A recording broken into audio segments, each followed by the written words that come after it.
Hello. Est-ce que tu m'entends déjà? Ouais, je t'entends. Je t'entends un poil loin, mais c'est pas grave. Attends. Est-ce que tu m'entends mieux? Ouais, c'est mieux.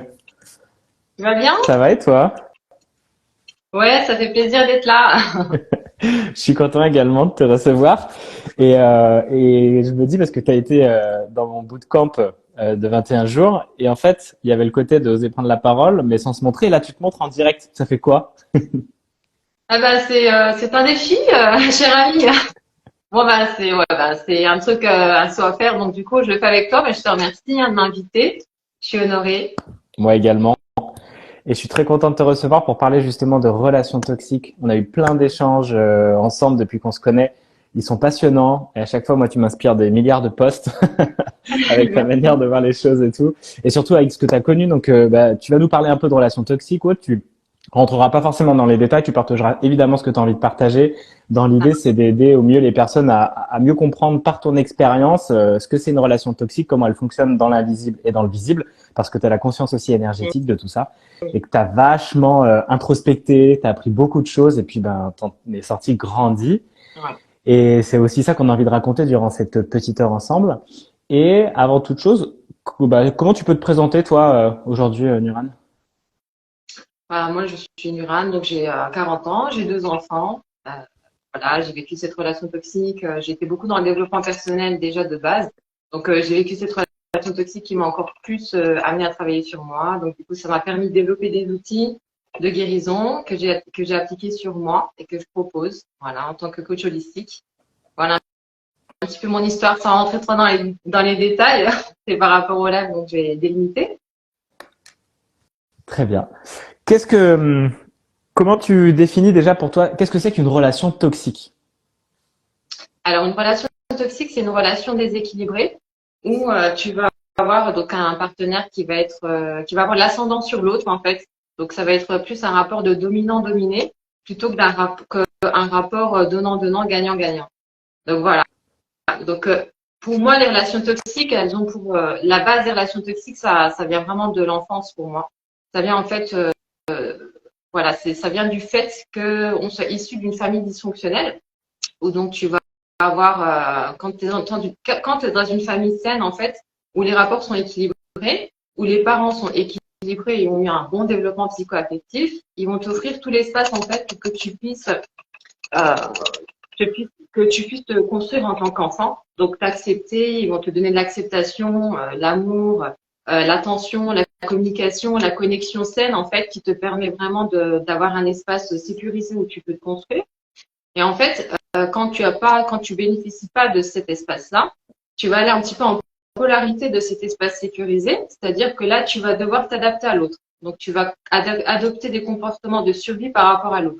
Donc là, ce qui se passe, c'est que donc, comme tu sens que tes parents ne sont pas équilibrés et stables psychologiquement, émotionnellement, tu vas essayer de pallier en fait à leur insécurité, donc en répondant à leurs besoins. Donc du coup, tu as tendance à être parentifié, etc. et à répondre aux besoins de l'autre avant les tiens. Donc ça, c'est un mécanisme que tu vas mettre en place en fait et puis que tu vas continuer à l'âge adulte et qui va t'amener des relations toxiques, qui va t'amener une réplique de ta relation avec tes parents en fait, où tu vas avoir la personne qui va vouloir avoir un ascendant sur toi et qui va te demander inconsciemment en fait euh, au- à- qui va te demander de répondre à ses besoins en fait avant les tiens. Donc du coup, tu vas t'oublier, euh, voilà, tu vas répondre à ses besoins au détriment du tien. Et c'est vraiment un modèle de construction en fait.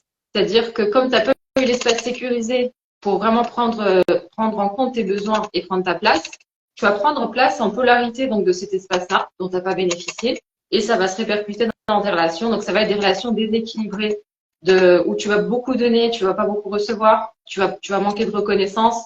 Et donc, du coup, voilà, ça va être ce type de relation déséquilibrée que tu vas attirer à toi et que tu vas faire perdurer jusqu'à ce que tu prennes conscience que tu as des besoins, que ça te va pas et que ben, tu vas en sortir tout simplement. Tout à fait. Et est-ce que toi, tu as vu ce schéma se répéter avant d'avoir ta dernière relation qui t'a permis vraiment de switcher? Euh, ouais, ben moi j'avais déjà en fait entretenu ce type de relation donc déjà dans mon cocon familial avec ma sœur, avec mon père. Donc du coup, on avait déjà cette famille, en fait, c'est dynamique de famille dysfonctionnelle en fait. Donc du coup, on avait des dynamiques où il y avait des rapports de verticalité plutôt que des rapports horizontaux. Donc il y en avait un qui allait prendre le dessus, il y avait l'autre qui allait répondre aux besoins de l'autre et qui allait mettre sa personnalité puis ses besoins propres en deuxième plan et répondre en priorité à l'autre pour assurer sa sécurité psychologique. C'était vraiment très déséquilibré en fait. Donc on essaie de former un équilibre, donc avec des binômes comme ça de survie à travers l'autre. Donc du coup voilà, on va s'allier en fait avec son alter en fait toxique, voilà et donc on va essayer de créer une forme d'équilibre comme ça. Donc moi j'avais déjà ça dans ma famille. Ensuite j'ai eu quelques années où j'ai eu des relations etc. J'étais toujours dépendante affective, pratiquement toujours en fait, sauf sur une ou deux où j'avais vraiment des personnes avec qui j'avais une connexion un peu divine et puis donc ça dépassait justement mes parts blessées puis voilà le côté évolutif quoi. Et donc du coup j'ai eu ces relations où où je me mettais tout de suite j'essayais vraiment de négocier l'attention et l'acceptation de l'autre. Donc du coup je donnais beaucoup, j'essayais vraiment d'être acceptée et acceptable. En fait, je faisais tout pour vraiment euh, obtenir l'acceptation de l'autre qui allait me permettre de m'accepter moi-même, en fait. Donc, du coup, c'est vraiment, ça, c'est la dynamique aussi de la dépendance affective, c'est-à-dire que la validation et l'acceptation que tu n'as pas eu quand tu étais enfant, c'est aussi c'est un besoin archaïque, en fait, le besoin d'appartenance et d'acceptation.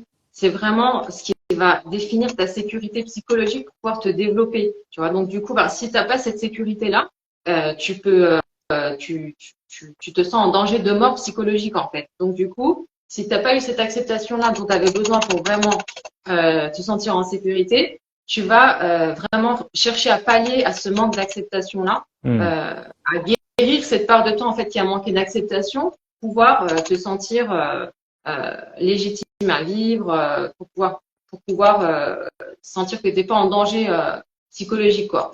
Donc du coup, tout de suite, l'énergie de manque de cette acceptation-là, de cette acceptation de soi que j'avais pas reçue de façon sécurisée et inconditionnelle de mes parents, forcément, ça se répercutait sur mes relations. Donc du coup, j'essayais toujours d'avoir la validation de l'autre, en fait, de me conformer à ses attentes, de répondre à ses attentes, d'anticiper ses attentes. Je me positionnais un petit peu en tant que sauveur satisfacteur aussi. C'est ce qu'on a tendance à faire. On a tendance à vouloir sauver l'autre, mais en fait, on essaie juste de se sauver soi-même puisqu'on a besoin de sa validation pour s'accepter et se valider soi-même. Donc, du coup, c'est ce qui se passe en fait. Donc, c'est vraiment ce déficit d'acceptation et d'attention qu'on n'a pas eu dans l'enfance qu'on va venir vouloir combler. Ouais, c'est les liens, ils sont très forts à ce moment. Quand on est enfant, on crée effectivement cette survie parce que sans le parent, on est mort en fait. On a besoin de grandir avec des adultes qui viennent nous aider. Donc même s'ils nous battent, même s'ils sont hyper dysfonctionnels comme la grande majorité des éducations qu'on a connues, avec des différents niveaux évidemment, c'est clair que c'est tout pour lui et parce que sinon on est mort. Donc on crée ce truc très fort dès la naissance.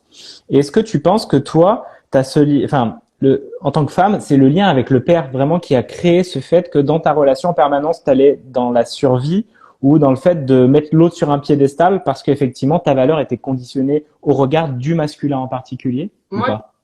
je pense que c'est une question d'énergie féminine, masculine.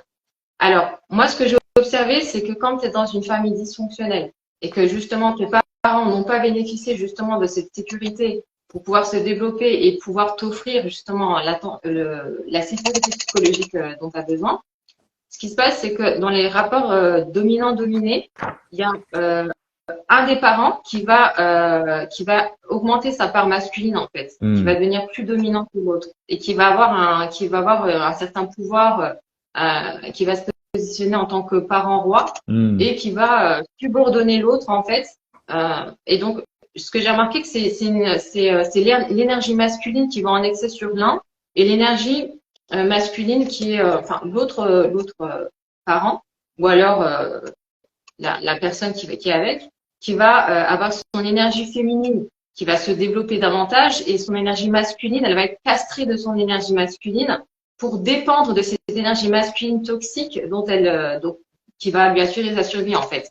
Donc c'est vraiment, je pense que c'est une question d'énergie masculine. Par exemple, j'ai des amis qui sont hommes qui ont été avec des perverses narcissiques, Hmm. qui devenaient automatiquement, en fait, donc la perverse narcissique, en fait, prenait l'ascendant et la part dominante masculine, et elle va altérer son partenaire de façon à ce qu'il s'écrase, entre guillemets, de façon, ce que j'ai remarqué aussi, c'est que l'énergie masculine qui peut être un homme ou une femme en excès, quoi. Donc l'énergie dominante, elle va venir castrer au niveau de l'expression de soi, donc au niveau du chakra de la gorge, de l'expression. Euh, il va, Elle va minimiser tes paroles, disons qu'elle va te ridiculiser quand tu parles, ou alors elle va minimiser tes idées, etc. Donc vraiment pour t'enlever ton pouvoir d'expression de toi. Elle va aussi minimiser tout ce qui est confiance en soi, estime personnelle. Elle va beaucoup venir t'humilier, etc. Pour que tu n'aies plus cette confiance en toi. Toute la part masculine, donc qui est la confiance en soi, l'expression de soi, la capacité à agir, la capacité à interagir avec l'extérieur, à protéger le cocon, etc. Cette énergie-là, il y a aussi le domaine Hmm. financier. Ils vont aussi beaucoup avoir une emprise sur le domaine financier. Ils vont faire en sorte que tu dépendes d'eux financièrement. C'est-à-dire ils vont soit t'isoler, soit ils vont t'empêcher de travailler, ils vont t'empêcher d'avoir des bons revenus. Ils vont de toute façon te couper un maximum avec l'extérieur de façon à ce que tu sois le plus possible, que ce soit la seule énergie à laquelle tu as recours pour pouvoir t'identifier, pour pouvoir t'expérimenter et pour prendre l'ascendant sur toi. Donc du coup, il y a vraiment ce côté énergie masculine dominante par dépit et par défaut parce qu'elle n'a pas eu l'espace sécurisé où l'énergie masculine et féminine sont en harmonie, sont dans un cocon sécurisé, où l'énergie féminine peut se révéler en toute sécurité. L'énergie masculine va venir cadrer et protéger le cocon. Donc, comme on n'a pas ça, en fait, quand on est dans une relation toxique, dans son modèle de construction, c'est tout un modèle de construction qu'il faut défaire, en fait, pour sortir de là. Hmm. Sauf que on est totalement dépendant dans le sens où il y a vraiment des mécanismes de survie et de sécurité qui entrent en ligne de compte. Parce que là, c'est vraiment la mort psychologique ou physique que tu risques Hmm. si t'es pas accepté par tes parents, si t'es pas accepté par l'autre aussi par extension au fil de ta vie. Donc, c'est vraiment une forme de mort psychologique qu'on vit quand on est rejeté par l'autre ou pas accepté, etc. Donc, du coup, c'est vraiment pour pallier à cette zone-là de mort psychologique, en fait, qu'on vraiment, on va s'adapter ou se suradapter à l'autre. Hmm. Ou, dans le cas inverse, toi, tu l'énergie féminine qui va se suradapter et qui va nier ses besoins, sa personnalité, l'expression de soi et puis même l'expérimentation de soi, qui va se nier totalement au niveau de sa personnalité pour pouvoir aux besoins de l'énergie masculine. Ou alors, tu vas avoir l'énergie masculine qui est tout le contraire, qui va nier complètement donc la partie adverse et enfin son partenaire quoi et qui va nourrir ses propres besoins au détriment de l'autre. Donc c'est vraiment une forme c'est l'autre qui va te demander de t'adapter et de te soumettre ou de te laisser abuser ou alors tu vas te voilà c'est un rapport de soumission d'abus et c'est vraiment la blessure d'abus hein, dont on parle quand on parle de relations toxiques un petit peu à l'extrême comme ça dans la perversion narcissique. Ça rejoint, c'est la blessure d'abus dont on ne parle pas trop, mais la blessure d'abus, c'est déposséder la personne en face de son libre arbitre, de sa capacité à agir, à penser et à se défendre, et donc de sa capacité à s'exprimer aussi, à se révéler, à briller. Parce qu'à chaque fois que la personne en face va reprendre un petit peu le dessus ou va être heureuse ou alors va s'affirmer, tu as la personne toxique qui va vraiment être en insécurité puisque elle perd sa proie entre guillemets, qui assure sa survie psychologique. Et donc du coup, c'est là que tu te retrouves en danger inconsciemment. Et donc du coup, c'est ce qui t'empêche vraiment de briller, de te révéler, de t'accepter, d'investir la vie en fait à partir de toi, parce que tu sais que c'est terminé. Si tu investis la vie à partir de toi, tu sais que tu as une personne toxique en face potentiellement qui va venir te dire stop, là, t'es plus sous ma coupe, t'es plus sous mon autorité, je suis en insécurité, donc il faut que tu t'adaptes à moi. Sinon, je te laisserai pas vivre dans le sens où quand c'est une relation de perversion narcissique, il y a vraiment il y a vraiment tout un package en fait qui est fait pour te mettre en danger de mort psychologique. C'est-à-dire qu'en fait, ce qui se passe, c'est que tu vas avoir déjà la personne. Bon, ça se passe en gros, ça se passe comme ça. Il va y avoir une phase de séduction où donc la personne toxique, enfin, le pervers narcissique, va te mettre dans une phase de séduction où il va te mettre sur un piédestal, il va te donner toute l'attention dont tu as manqué et qui était vraiment essentielle pour vivre et dont tu manques. Donc, du coup, il va vraiment te donner cette illusion qu'il t'accepte de façon inconditionnelle. Mais pendant cette phase de séduction où il te dit qu'il te fait sentir qu'il t'accepte de façon inconditionnelle, en fait, il fait l'état des lieux. Il va créer une connexion très profonde avec toi pour savoir quelles sont tes failles, enfin, quels sont les points rouges, en fait, les boutons rouges sur lesquels il va pouvoir appuyer plus tard, pouvoir te mettre, te maintenir sous son autorité. En fait, il va vraiment faire l'état des lieux de toutes tes failles narcissiques, de toutes tes failles d'amour de soi, etc. Et ça va être vraiment son petit travail en fait d'introspection par rapport à ta relation avec lui. Ensuite, ce qui va se passer, c'est qu'après avoir passé la période de séduction, quand il va sentir que tu es en confiance, etc., il va y avoir la période de manipulation, donc souffler le chaud et le froid, commencer par moments à te remettre en question et te faire porter le chapeau de cette remise en question. C'est-à-dire, bon, là, t'es pas compétente, là, t'es pas assez pour moi, donc c'est ta faute. Donc, du coup, comme une personne qui est attirée par un pervers narcissique, de toute façon, a l'habitude de répondre aux besoins de l'autre pour être acceptée, pour se sentir acceptée, elle va se dire, bah mince, j'ai pas fait ce qu'il fallait pour être acceptée, donc qu'est-ce que je dois faire?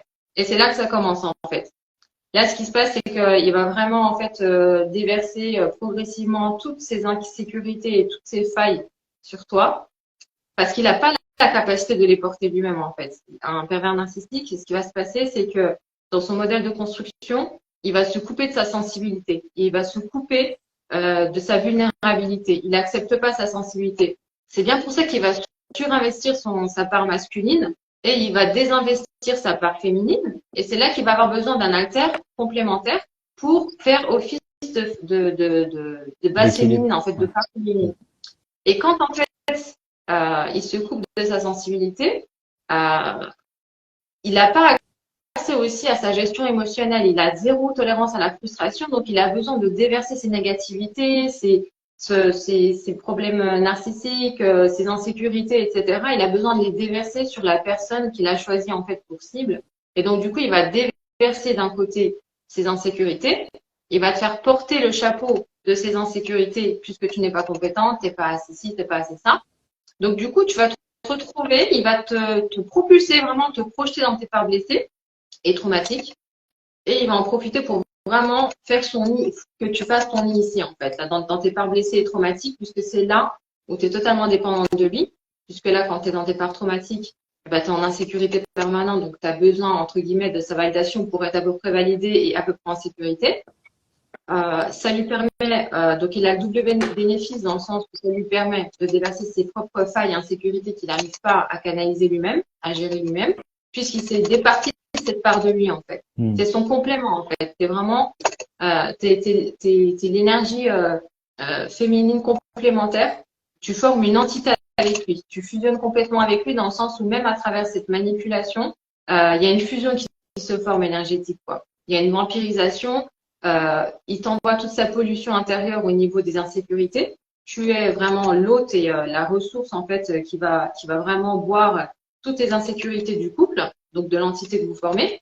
Et d'un autre côté, par rapport à toute la manipulation qui te fait vivre, tu vas avoir une charge mentale, une insécurité qui fait que tu vas avoir une très forte charge mentale par rapport à lui. Tu vas vraiment, en fait, ça va vraiment être celui qui a, entre guillemets, le droit de vie ou de mort sur toi ou sur un plan vraiment purement inconscient, quoi. Donc, du coup, tu vas vraiment agir en fonction de ces états d'âme, de ces états d'humeur, etc. Tu vas être complètement décentré de toi puisque tu es en danger, en fait. Tu es en danger de mort quelque part psychologique ou alors tu es en survie permanente, en fait. Ouais. Tu es vraiment, voilà. Donc, du coup, d'un autre côté, il va aussi y avoir une vampirisation de l'énergie vitale de la proie. Dans le sens où, ce qui se passe, c'est que quand il se coupe de sa sensibilité, le pervers narcissique, il se coupe de tous ses centres d'énergie au niveau supérieur. Donc, il se coupe aussi, enfin, il est aussi bloqué au niveau du chakra coronal, qui est vraiment, voilà, tous les chakras, tous les centres énergétiques qui vont te relier à la terre et au ciel, qui vont faire que ton énergie va circuler et qui vont faire que tu vas avoir une source d'énergie vitale. Donc, même cette source d'énergie vitale-là, il l'a pas, en fait. C'est coupé de sa sensibilité. Donc là, il va aussi te vampiriser au niveau vital, de l'énergie vitale. C'est pour ça qu'il y a beaucoup de victimes de pervers narcissiques qui sont dans un stress chronique de toute façon, puisque tu n'es jamais en sécurité, puisque tu dois vraiment être à l'affût de tout pour maintenir un semblant de sécurité. C'est dans tes parts traumatiques, puisque tu sers de poubelle énergétique pour la personne pervers narcissique avec qui tu es. Et en troisième lieu, il y a aussi une forte fatigue et puis il y a une altération de ton énergie, quoi. T'as une fatigue chronique, en fait. Tout le monde souffre d'épuisement chronique à partir du moment où tu es avec un narcissique. Tu as l'énergie vitale qui est pompée en permanence. Donc, c'est une forme de circuit qui se crée entre vous où il te déverse sa négativité, il récupère ton énergie vitale et il te met dans tes parts traumatiques pour vraiment assurer sa survie pour que tu puisses rester là dans le couple jusqu'à ce que tu tiennes mot, en fait. Parce qu'en général, ça ne dure pas des années. C'est-à-dire que Ouais, je te laisse parler. ouais, non, c'est super, c'est hyper intéressant et merci parce que tu expliques vachement bien les choses, c'est hyper clair et tout. Et c'est fou parce que tu es vraiment en permanence en danger de mort psychologique et même de vie. Tu es en permanence suite à cette première faille qui était présente avec comment tu as grandi avec tes parents et tout. Il s'engouffre dedans, et il vient vraiment te faire, si tu dis, tu fais faire aussi son nid dans tes parts blessées. Enfin, toi, il te laisse là-dedans, donc en permanence du coup, putain, ta faille, elle est immense, quoi. Et lui, donc, il colonise ça, il est coupé de ses émotions, de son yin ou autre, donc il est en excès de yang, mais même un yang blessé, donc manipulateur, violent et compagnie.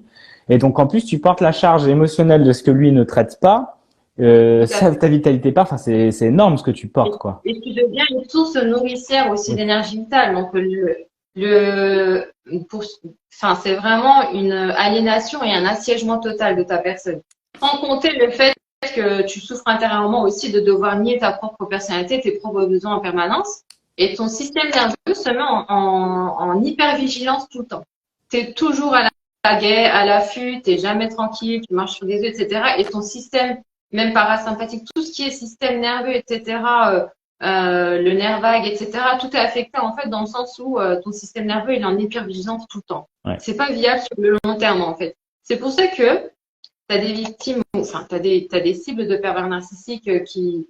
Tu as même une amie de Natacha Calestremi qui est morte d'épuisement, quoi. Ça existe en fait, tu vois. Je veux dire, parce que c'est pas viable sur le long terme. Donc, du coup, ce qui se passe, c'est qu'en général, un pervers narcissique, il a toujours un petit peu une proie de côté, une proie de rechange, au cas où sa première proie n'a plus les capacités en fait pour porter en fait le poids de la relation. Et donc sur le plan énergétique, etc. Puisque tu t'altères au bout d'un moment, ton corps peut pas rester dans ses parts traumatiques en permanence. Ton corps peut pas rester en hypervigilance à vie. Enfin, au bout d'un moment, tu vas développer soit des maladies auto-immunes, soit tu vas avoir un épuisement chronique, du burn-out, etc. Soit ça descend encore en fait. C'est ça aussi qui est important de savoir dans les relations très toxiques dans l'extrême, de la perversion narcissique. C'est que même quand on veut traiter ça, moi j'encourage vraiment à faire des thérapies psychocorporelles parce que tout ton être, déjà au niveau énergétique bien sûr, est assiégé, mais ça a le temps de descendre au corps parce que tu t'es toujours, ton corps est obligé de répondre tout le temps en fait. Ton corps est en hypervigilance tout le temps. Donc du coup, c'est vraiment, voilà, ça a le temps largement de descendre au corps en fait. Et du coup, donc c'est quand tu parles aussi de poids de rechange, c'est qu'effectivement, à force d'être dévitalisé, à un moment, tu deviens moins intéressant et tu as moins d'énergie à lui donner, donc il peut passer à quelqu'un d'autre, quoi. Aussi. C'est surtout le fait que comme en fait il surinvestit ton énergie féminine et que tu es obligé t'es castré entre guillemets ton énergie masculine. Ouais. Tu deviens quelqu'un de super malléable, influençable, soumis, pas intéressant même pour la vie. Je veux dire, c'est intéressant pour personne d'avoir quelqu'un qui est vraiment tu sais, qui s'exprime pas, absent, quoi. D'être avec un personnage, qui est obligé de rester dans ce personnage-là pour que son personnage puisse exister. Subsister, même survivre. Donc, du coup, ce qui se passe, c'est qu'il se désintéresse déjà de toi au bout d'un moment parce que comme tu es tu te déséquilibres totalement et tu as la mauvaise part du déséquilibre, quoi. Lui, il a la bonne part puisque voilà, il est dépollué chez toi, il récupère ton énergie. Donc du coup, bah lui, il est fort, il est brillant, il récupère ta lumière, il récupère ta confiance, il récupère tout. Et en plus, il se lave les mains, il se vide à travers toi. Donc du coup, ben toi, tu as tout, voilà, tous les déchets à gérer et avec une énergie qui s'amenuise de jour en jour et d'année en année. Donc forcément, tu perds même. Tu sais que les personnes qui sont avec des pervers narcissiques, leur peau change, leurs cheveux, leur peau, leur dégaine, leur tout change. Je veux dire, même au niveau du corps, au niveau de ton énergie. Moi, je me rappelle très bien, j'avais cette sensation de me manquer à moi-même. C'est-à-dire, je me rappelais plus comment les gens avant que je sois avec voilà mon partenaire pervers narcissique, comment les gens se comportent envers moi, quelle énergie j'avais, quelle aura j'avais, parce qu'avant j'avais une aura, etc., qui faisait que les gens m'aimaient de façon plutôt inconditionnelle, comme moi j'étais remplie d'amour inconditionnel. Donc j'avais cette connexion au divin, cet amour inconditionnel là, et j'avais une énergie lumineuse. Et c'est ce qu'ils recherchent aussi le pervers narcissique. Donc du coup, comme tu perds toute ta lumière parce que tu es pompé en permanence et puis tu es altéré au niveau vraiment de ton énergie dans le sens où tu gères tes propres émotions de par blessé et ses émotions à lui. Donc, tu as même ton système de pensée et de croyance, il change, il est altéré par le sien. C'est totalement une fusion et il y a toujours un échange d'énergie entre vous. Et un échange d'énergie malsain pour toi, bien sûr. J'avais cette sensation, je me demandais, mais comment je réfléchissais avant, comment je me comportais avant, comment je ressentais avant, qui j'étais avant. Je me manquais à moi-même. Est-ce que tu te rends compte, tu vois, du truc que tu es dans ton corps et tu te manques à toi-même. Tu te dis, mais merde, j'ai perdu la connexion avec moi, je sais plus qui je suis, je sais plus comment j'étais avant. Et je voulais me rappeler de la femme que j'étais avant, en fait. Et comment t'as fait après tout ça, toi, pour sortir la tête de l'eau et puis pour avancer? Après, ce qui se passe, c'est que au bout d'un moment, c'est pas viable sur le long terme de toute façon. Il y a un bout d'un moment, tu vas tellement souffrir de ça que tu vas de toute façon abandonner l'idée de survivre à travers l'autre.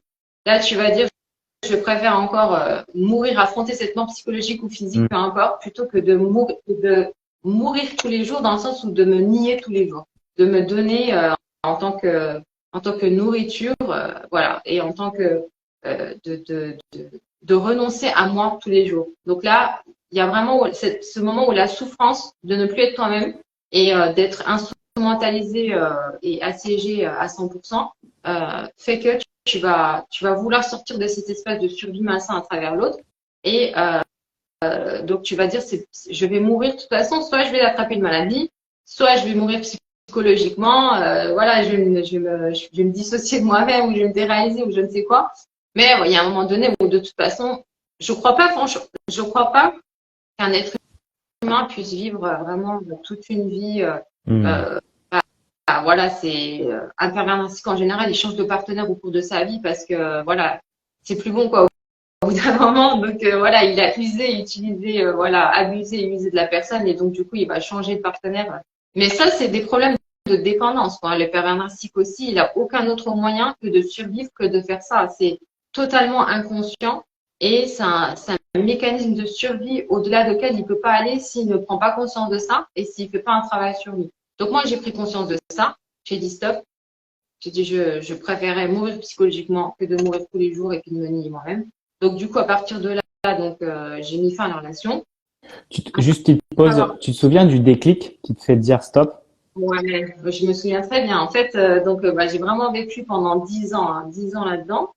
Et de façon, voilà, c'était vraiment très douloureux pour moi parce que j'étais une personne consciente aussi. Donc du coup, c'était très douloureux de me nier dans ma totalité et de vraiment me sacrifier, me soumettre entre guillemets. Et je faisais ça pour mes enfants.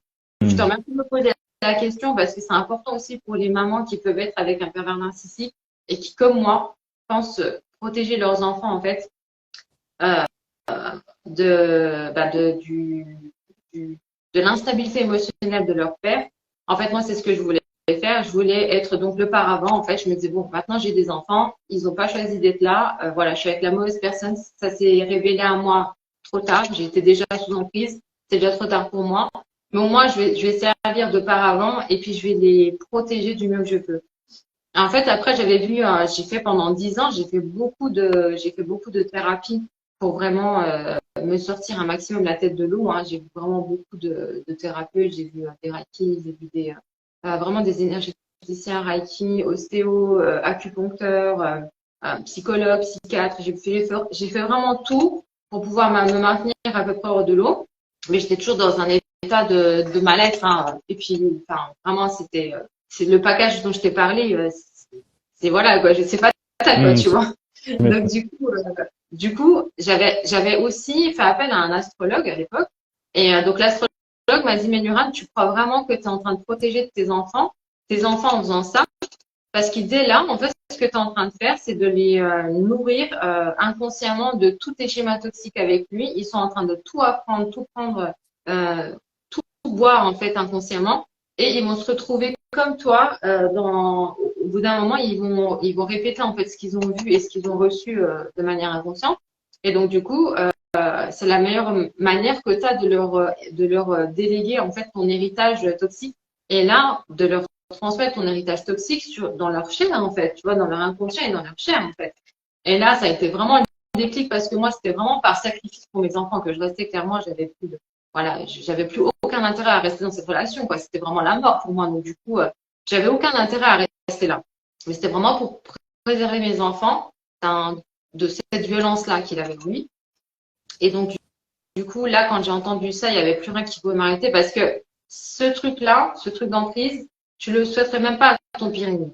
Donc, bien sûr que tu vas pas, enfin, si tu subis le pire pour préserver tes proches, c'est aussi dans cette matrice-là qu'on est, hein, de vraiment se nier pour sauver ses proches, sauver son père, sauver sa mère, nanana. Donc, du coup, pour sauver mes enfants, je me disais, bon, bah, maintenant j'y suis, le temps qu'ils se développent un petit peu, puis le temps qu'ils soient un petit peu hors de danger, ben, je vais rester là. Et donc là, quand il m'a dit ça, mais je me suis dit, mais il a totalement raison. En fait, je suis en train de les intoxiquer de ça, de les contaminer avec ça. Et du coup, c'est la dernière des choses que je leur souhaite que de revivre ce que moi j'ai vécu et que j'ai porté pour eux, quoi. Par amour pour eux. Hein. Et c'est vraiment l'amour inconditionnel d'une mère qui peut te faire porter ça, en fait, tu vois, pour tes enfants. Donc, du coup, quand il m'a dit ça, ça m'a fait mon déclic et puis c'est terminé. 15 jours après, moi, je l'avais quitté. Et 15 jours après, donc, du coup, voilà, il y a eu le rejet de la rupture, etc., déferlement de violence, etc. Donc, là, j'ai vraiment, voilà, j'ai fait une mesure d'éloignement, j'ai porté plainte, etc. J'ai vraiment coupé le contact avec lui. On a fait ça de façon sale, entre guillemets, parce qu'il n'y avait pas d'autre moyen, en fait. Il n'y avait pas de moyen de coopérer, parce que dès que tu coopères avec la personne, de toute façon, elle va vraiment te remettre sous emprise, c'est instantané. Parce que ton système, il a tellement lutté pour assurer ta sécurité que dès qu'il voit le danger, c'est comme si il voyait un prédateur, il va dire, ah bah, tu te remets en mode adaptation, tu te remets en mode soumission. Non, là, on va pas risquer voilà, de se remettre en danger et tout. Donc, du coup, le zéro contact, c'est vraiment primordial de se sortir complètement de tout environnement toxique, même si c'est ta propre famille, de prendre les distances avec tout ce qui est toxicité, de façon à permettre à ton corps et à ton système nerveux de se restaurer, de se réparer, de se reposer déjà. Que tu sois plus dans cet environnement de stress permanent. Ensuite, ce qui s'est passé pour moi, c'est que j'ai vraiment fait un travail intérieur de libérer vraiment mes blessures, mes traumatismes, mes solutions de blessures, mes traumatismes. J'ai fait pendant 1 an et demi, de manière avec l'inconscient énergétique, ça a fonctionné. Mais au bout d'1 an et demi, comme j'étais encore loin de ma famille, donc j'étais pas encore dans un environnement très sain pour réactiver mes circuits en fait de sécurité, de partage, de communication avec les autres, etc. Voilà, de me resocialiser bien. Ce qui s'est passé, c'est que mon système, il a recréé encore les mêmes schémas, dans le sens où je me suis retrouvée en insécurité, etc. J'étais encore quand même, j'ai été obligée d'avoir quelques contacts quand même, c'était furtif avec le père de mes enfants. Donc, du coup, j'étais de nouveau en contact quand même. Même si c'était 1 fois par mois, ça suffit quand même pour avoir ta petite piqûre de rappel si tu as vraiment été bien blessé, bien traumatisé. Donc, du coup, ce qui s'est passé, c'est que mon système m'a remis là-dedans, en fait, dans ces parts traumatiques et blessées. Et là, c'est là que, en fait, j'ai vraiment, je voulais voulais vraiment avoir une solution, en fait. Je me suis adressée à Dieu, clairement. Je lui ai dit, bon, maintenant, c'est hors de question que je meure physiquement pour mes enfants. C'est hors de question que je meure psychologiquement. J'en ai plein le cul de faire du travail sur moi. J'en ai marre de tout ça. J'en ai marre. Je veux juste être. Donc, c'est pas si compliqué que ça. Je sais que j'ai fait des mauvais choix. Je sais que je me suis mis dans des relations toxiques. Je sais que je me suis vraiment totalement sacrifiée et que du coup, j'ai beaucoup de travail à faire pour récupérer tout mon être et puis toute ma sécurité. Mais là, il faut vraiment que tu t'actives et que tu me donnes une solution et que je guérisse. Parce que là, j'en ai marre. Donc, du coup, c'est là que j'ai canalisé la libération cellulaire. Et c'est là que j'ai aussi touché à mon transgénérationnel. Et c'est là que ça m'a vraiment débloqué. C'est pour ça que je parle des thérapies psychocorporelles, ce qui est EFT, EMDR ou autre, parce que ça descend au corps, en fait. Donc, du coup, tu dois aussi nettoyer le corps, en fait. Parce qu'il a cette mémoire-là, le corps d'hypervigilance, d'adaptation, etc.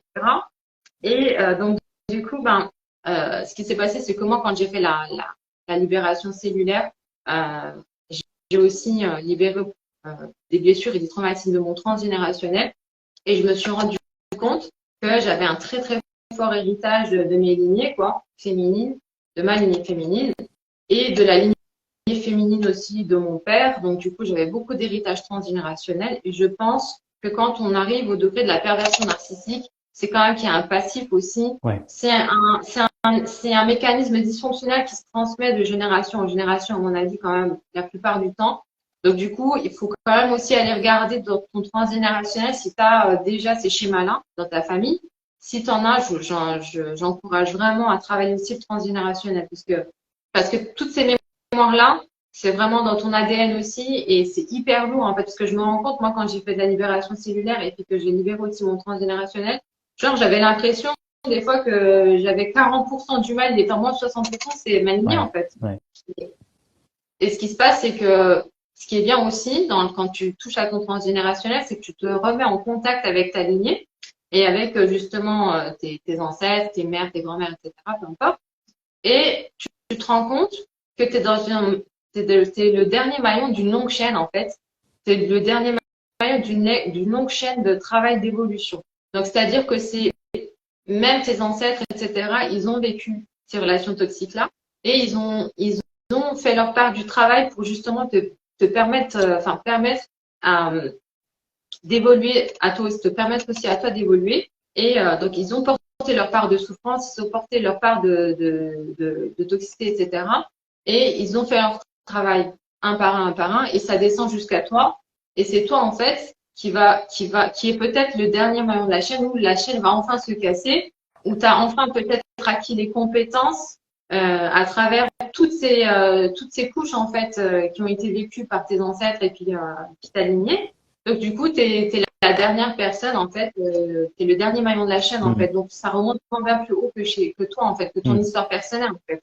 Donc, du coup, c'est important aussi de se reconnecter à ses ancêtres, ses mères, ses grands-mères, parce que moi, je sais que quand j'ai fait mes soins de libération, j'étais vraiment dans une grande gratitude par rapport à elles. Je sentais qu'elles avaient porté le gros de la souffrance, en fait, et que même moi, la souffrance que j'avais portée, c'était vraiment une réplique, tu vois, au bout de plusieurs générations, et que moi, j'étais là pour peut-être libérer ça, avoir la force et la compétence de libérer ça, et qu'elles étaient derrière moi, et vraiment que c'était vraiment un travail collectif, en fait, qui se terminait avec moi. Donc, du coup, c'est bien pour ça que même moi, j'ai été très sensible à mes enfants. Donc, je voulais vraiment pas leur refiler cet héritage-là. Et donc, je voulais dépasser ça et puis je voulais libérer vraiment aussi bien ma lignée que mon ascendance, que ma descendance de ça, en fait. Donc, du coup, c'est vraiment le travail que je me suis donné en moi. Et surtout moi-même, bien sûr. Hein, vraiment, c'est le but, en fait. C'est le but de l'évolution que tu vis à travers ces relations. C'est vraiment sortir du déni de soi. C'est sortir de prioriser l'autre.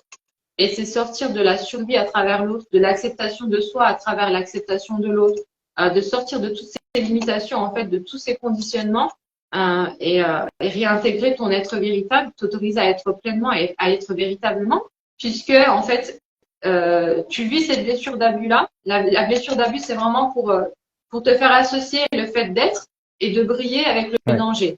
Donc, c'est pour dépasser ça, vraiment, la blessure d'abus, c'est pouvoir te permettre d'être, de briller et d'être véritablement et pleinement, en fait. Et de t'expérimenter pleinement, en fait. De te donner le droit d'exister en dehors d'une figure d'autorité.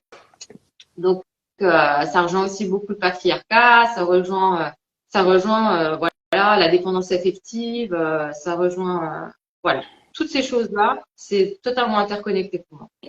Waouh, c'est ouf. J'adore franchement t'écouter en parler parce que c'est très très limpide, c'est très clair. Et c'est vrai que tu es ce Ouais. dernier maillon de la chaîne qui vient, qui est prête en fait. Tu t'es incarné aussi là pour, selon moi, parce que tu es prête à libérer toute la lignée et que pour moi aussi il y a le transgénérationnel, mais aussi les vies antérieures. J'ai pas mal échangé avec Ouais. Stéphanie Vittel à ce sujet. Il y a aussi dans nos vies intérieures, il y a tout ce bordel là qu'on vient dans cette vie couper, nettoyer. Quand on a la compréhension et les clés énergétiques, effectivement on peut se Ouais. remettre à briller tel que l'on est, comme aujourd'hui. Là, tu es en pleine lumière, sur ce live et tout. Alors, il n'y a pas 3 millions d'auditeurs, mais c'est pareil, là que tu es là, et c'est plus associé au danger pour toi, quoi. Donc, bravo déjà. Ouais. Merci beaucoup. Merci, merci. Après, il y a quoi d'autre que j'aimerais dire par rapport à ça? Donc, le transgénérationnel, la blessure d'abus, traiter la blessure d'abus, sortir de ce conditionnement à travers l'autre et puis de s'autoriser à exister pleinement. Euh, et donc, voilà, ce travail d'évolution collective. Donc, ça, c'était les points que je voulais vraiment Mhm. aborder. Est-ce qu'il y a d'autres points que tu voudrais aborder? Moi, c'était aussi un peu mieux comprendre aujourd'hui ce que tu conseillerais à des personnes, tu sais, qui sont sur ces étapes-là, ou qu'est-ce que toi, tu pourrais leur recommander de faire parce que ça peut être peut-être dur pour elles. Est-ce que tu auras envie de dire qu'il y a un travail énergétique d'abord, d'aller faire une constellation familiale? On parle là du chemin de l'Olivier, la série sur Netflix, effectivement, une constellation familiale, d'aller couper des liens dans le transgénérationnel, d'aller voir d'abord une personne comme toi qui vient aussi libérer cellulairement les choses. Quels seraient les pas quand on sent qu'on est sur la brèche mais qu'on n'a pas encore fait le grand pas Bah, déjà, ouais, déjà, je pense que il faut déjà couper déjà avec la personne, trouver la force en soi de couper avec la personne. Il faut aussi quand même faire. Moi, j'ai quand même fait un travail sur moi avant même de couper, avant même de me sentir assez en sécurité pour couper avec la personne dans la vraie vie, quoi, pour quitter la personne. Donc, du coup, faire un travail, voilà, de prise de conscience, d'introspection, euh, sur l'inconscient, travailler sur l'inconscient, travailler sur l'énergétique aussi. Enfin, il y a des tonnes de thérapeutes, en fait. Faut vraiment, faut s'adresser vraiment à Dieu, à l'univers, à ses guides et demander d'être guidé dans ce travail de guérison et de libération. Et là, de toute façon, tu vas rencontrer les bonnes personnes, etc.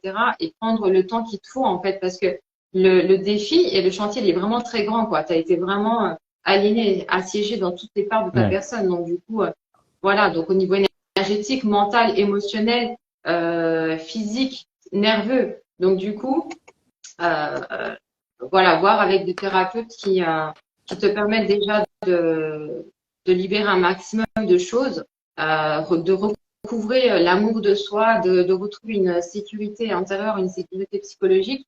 Donc, moi, j'ai fait des dizaines de thérapeutes quoi, dans ce sens-là pour avoir déjà ce travail sur moi. Et quand on se sent prêt de quitter la personne, parce qu'il faut vraiment stopper l'hémorragie au bout d'un moment. C'est vraiment, tu es en hémorragie permanente. Donc, du coup, stopper l'hémorragie déjà. Ensuite, couper le contact.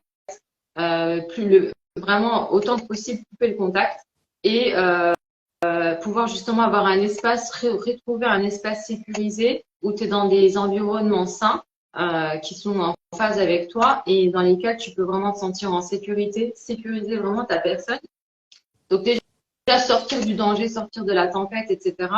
Et donc se reconnecter à soi, c'est-à-dire voilà faire des thérapies psychocorporelles, faire redescendre dans son corps, euh, reprendre soin de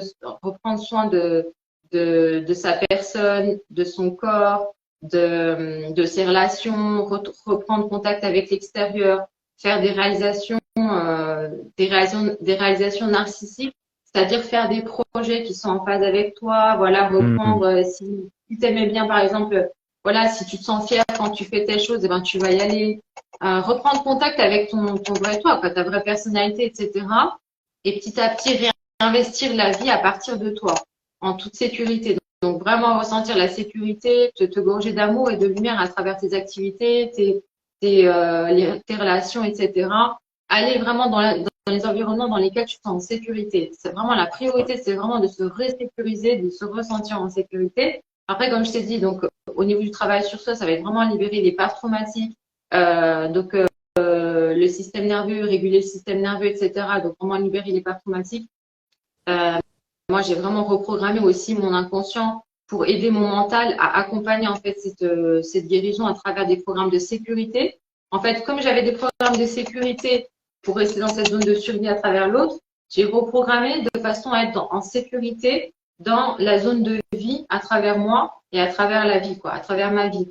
Donc voilà, ne plus donner ce droit de vie et de mort de l'autre sur moi, etc. pour me maintenir en survie. Donc j'ai dû reprogrammer aussi au niveau inconscient, au niveau de ma sécurité, quoi. Donc du coup, c'est vraiment voilà, faire s'occuper de tout le package traumatique et insécurité. Donc avec les thérapeutes qui nous semblent, avec lesquels on est en phase et puis qui travaillent quand même. De toute façon, à partir du moment où le thérapeute travaille sur l'énergétique ou l'inconscient, déjà c'est déjà très bien. Après, les thérapies psychocorporelles, comme je te dis, comme ça descend vraiment au corps, parce que vraiment, ton corps, il n'est pas programmé pour vivre X mois ou X semaines sous tension, sous pression tout le temps. Donc, du coup, bah, il va être impacté ton corps aussi.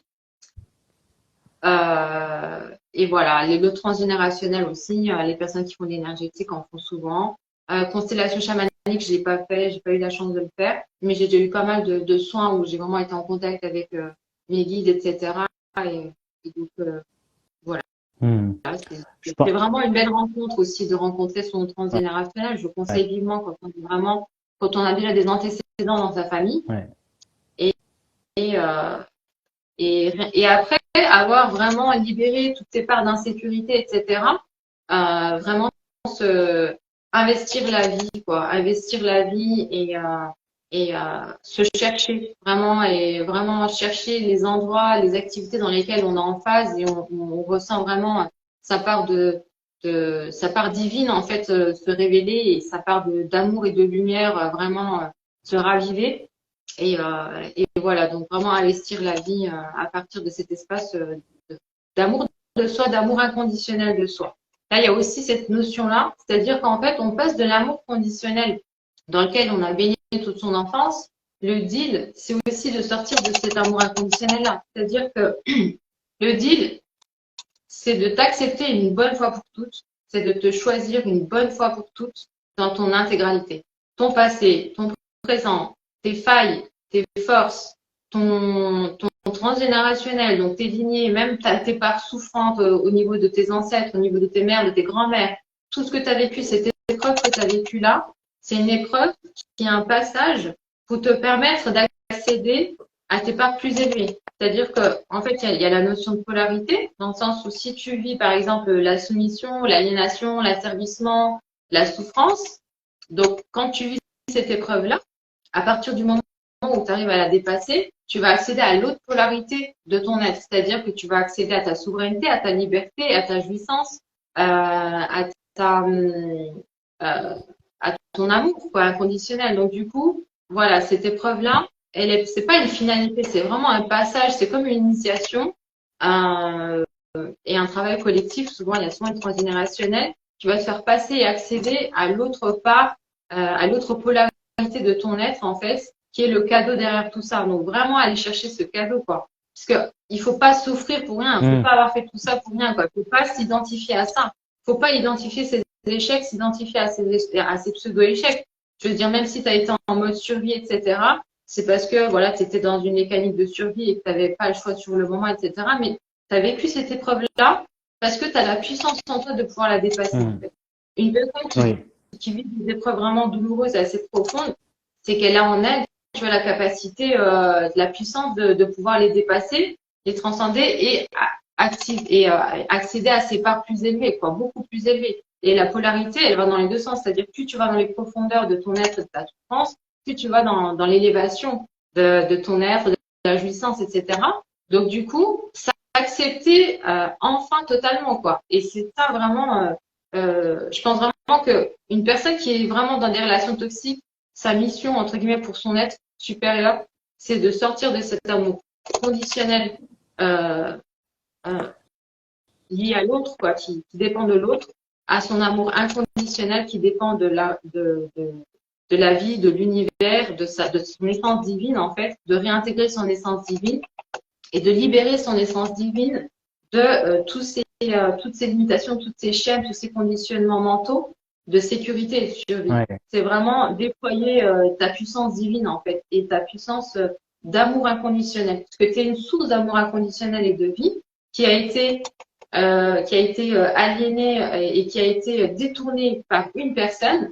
C'est récupérer cette source-là de vie et d'amour inconditionnel que tu es, de toute façon, puisque tu es une part de l'univers aussi et tu es cet être-là, vu que tu as été choisi par un pervers narcissique, c'est que de toute façon, tu es une source de vie et d'amour. Et bien, enfin, récupérer cette source d'amour et de vie pour toi, toutes ces ressources-là, tu vas t'autoriser par le biais de la sécurité intérieure que tu récupères à les investir pour toi, en fait. Donc, récupérer ces ressources-là pour toi, en fait. C'est génial ce que tu dis, effectivement, parce qu'en plus, il y a le truc, plus t'es tiré vers le bas, comme si tu voyais un grand élastique énergétique, mais plus après, tu peux monter une fois que tu as décidé de lâcher et vraiment t'envoler. Et c'est beau parce que si tu as été choisi, tu es une source d'amour, comme tu le dis. Et c'est ça, c'est d'aller recontacter cet amour aussi fort qu'on te l'a nié, on s'en est nourri pour qu'il puisse se redéployer et rayonner de sa puissance, quoi. Ouais, mais clairement, c'est ça. Le pire, c'est que l'amour que tu cherches désespérément, que tu as cherché et que tu as bradé ton être, et tu as bridé ton être et tu as sacrifié ton être pour avoir ce pseudo-amour, c'est toi qui as la source de cet amour-là et c'est toi qui le sacrifie pour maintenir en vie une personne et qui va te dégrader, etc. Alors que cet amour tue l'amour, en fait. C'est la source d'amour, Ouais. en fait, tu vois. Mais juste que tu as ces conditionnements depuis l'enfance qui te mettent en insécurité totale parce que c'est vraiment étroitement lié à l'insécurité de ton environnement dans ton enfance. C'est pas pour rien qu'on va dans ces parts de survie à travers l'autre. C'est vraiment qu'on est en insécurité, on sent que nos parents ne sont pas capables de prendre soin de nous et d'être disponibles émotionnellement ou psychologiquement, et que là, on est vraiment en danger de mort potentiellement. Donc, il va falloir s'adapter, il va falloir survivre. Donc, voilà. Ça, c'est vraiment, c'est à la hauteur de l'insécurité que tu as vécue, de ton environnement, que tu vas développer des stratégies de survie comme ça, quoi. Donc, c'est pas quelque chose que tu vas faire. Il faut vraiment une grosse part d'insécurité. Il faut vraiment beaucoup de dysfonction et beaucoup d'insécurité pour aller dans cette part-là. Donc, du coup, il faut récupérer la sécurité mentale. Il faut vraiment travailler sur libération des blessures et reprogrammer au niveau mental pour avoir un espace sécurisé dans lequel tu vas te remettre et tu vas réinvestir ta source d'amour et de vie. Et aussi à travers la vie, quoi. Il faut vraiment complètement couper toutes les personnes qui te font te sentir mal ou pas bien, ou alors vraiment qui altèrent ton énergie négativement. Il faut savoir que nos émotions, c'est vraiment le langage de notre âme. Et notre corps, c'est aussi l'interface, quoi. C'est donc notre corps, nos émotions nous parlent en permanence. Tu vas écouter ton corps, tu vas écouter tes émotions. Si tu te sens pas bien avec cette personne-là ou pas à l'aise, pas confortable, tu bouges. Et tu vas vraiment dans les endroits où tu te sens vraiment, où tu sens que dans cet espace-là, tu es accueilli en fait, ton essence, ton diamant intérieur, il est accueilli et il est honoré, quoi. Et là, il faut vraiment percevoir la vie comme un écrin qui est prêt à accueillir ton diamant intérieur. Donc, la vie est une source d'amour illimité, quoi. Clairement, c'est une source d'abondance et d'amour illimité. C'est un océan, en fait, dans lequel on baigne et on n'arrive pas à se reconnecter à notre océan. On est une goutte de l'océan. On n'arrive pas à re-rentrer dans l'océan parce qu'on a ces conditionnements mentaux qui viennent, bloquer l'énergie, etc., etc. Libérer tout ça pour enfin retourner dans l'océan. Tu quittes la rivière asséchée de l'amour conditionnel à travers l'autre, et tu retournes dans ton océan d'amour inconditionnel. C'est trop beau. C'est trop beau, c'est trop chouette. Merci beaucoup, Niran. On va pas tarder à terminer. C'est vraiment passionnant. C'est très riche tout ce que tu nous as partagé. Donc, vraiment, merci. Et ouais, il y a de quoi déjà vous nourrir là dans cette heure passée ensemble. N'hésitez pas à suivre aussi Niran sur le compte Le Baiser de l'Ange et puis la contacter même en privé si vous avez des questions à lui poser autres, n'hésitez pas. Et moi, la dernière question que j'avais envie de te poser, enfin il y en a deux. Il y en a une. Comment tu te sens aujourd'hui, toi? Écoute, je me sens bien. je me sens dans un amour inconditionnel. Enfin, voilà, je me sens libérée, je me sens libre, je me sens en amour de la vie, en amour de moi, en amour du vivant. Donc c'est déjà beaucoup, c'est déjà bien. Super. Et donc là, je cherche vraiment à voilà à aller vraiment dans les endroits où je sens que je vais pouvoir vraiment me comment dire, pas me révéler, mais m'exprimer, Briller, quoi. m'expérimenter, voilà, depuis mon être véritable et depuis mon essence divine. Donc là, c'est ça. Et puis, j'étais juste en train de réfléchir si j'avais pas, oui, aussi au niveau de la part masculin-féminin, ça aussi, c'est bien de travailler sur la part, sur l'équilibre masculin-féminin au niveau de l'énergie masculine-féminine, parce que c'est ça qui va vous permettre aussi de retrouver cette sécurité-là. Donc, du coup, comme on a dit, les traumatismes, la sécurité psychologique et donc le transgénérationnel et aussi le masculin-féminin. Donc, n'hésitez pas aussi à travailler sur votre masculin-féminin. Après, ça se rééquilibre aussi naturellement à mesure que tu revas dans des environnements sécurisés, que tu te réalises, que tu t'exprimes, que tu récupères ta partie de yang, en fait, sécure. Plus tu t'exprimes, plus tu vas vraiment te challenger, voilà, aller vers l'extérieur, etc., voilà, agir, etc. Et plus tu vas investir donc ta part masculine, et là, tu vas aussi t'équilibrer. Donc, du coup, il y a toujours la dimension expérience et vie et la dimension travail sur soi. Mais il y a beaucoup de, voilà, il y a quand même pas mal de choses à voir après être passé par un épisode vraiment de cette toxicité-là, quoi. C'est clair, c'est un long chemin et tu le disais aussi, il y a vraiment voilà, il est grand ce chemin. Donc ça se fait par étapes, par petits bouts. Il y a plein de gens pour accompagner. Et puis ben faut commencer dans ce mouvement. Au fur et à mesure, ça s'allège et on en arrive à vraiment être aussi épanoui que toi aujourd'hui. Ça, hop, c'est la sonne. Tu m'entends, c'est bon? Ok.